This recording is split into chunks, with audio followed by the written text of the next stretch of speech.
Okay, this is the July market report for Southeast Michigan, and going to including May and June and the numbers, the market picked up dramatically in those last 2 months. It wasn't surprising because it really was the carryover for the slow start of the year with weather-related activity from January, February, March, and even into April a little bit. So we saw great numbers and great activity. But it also wasn't really a good indication of where the housing market really is, because we feel a lot of that jump in May and June was pent-up demand being released. I think really in the next 90 days through July, August, September, we'll really be able to feel where the market really is.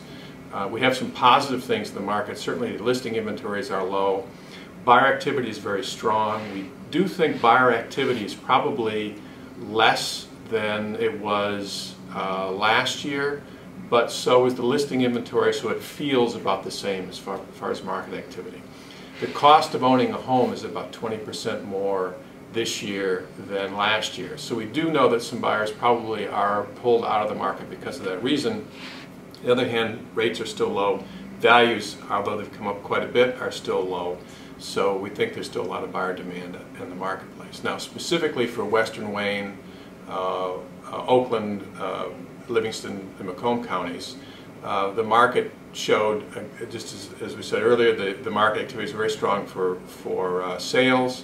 New listings entering the market was also very strong, and actually in the last couple months, May and June, actually exceeded last year. So that's really a good leading indicator of where the market is headed as the new listings come in the market. Now also, new buyer activity was just as strong, so listing inventory still declined in Southeast Michigan, but they're declining at a slower rate.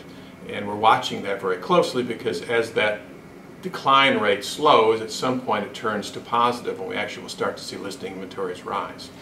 We've seen that in the $500,000 and above marketplace already, and we'd expect that because the $500,000 and above, the luxury markets, were the first to recover, and therefore we think they'd be the first logically to sort of settle down, and we've seen that. The listing inventories for the $500,000 and above market are actually starting to rise, and we're seeing the home values, although rising, still consistently not rising as fast as we're seeing the under $500,000 market.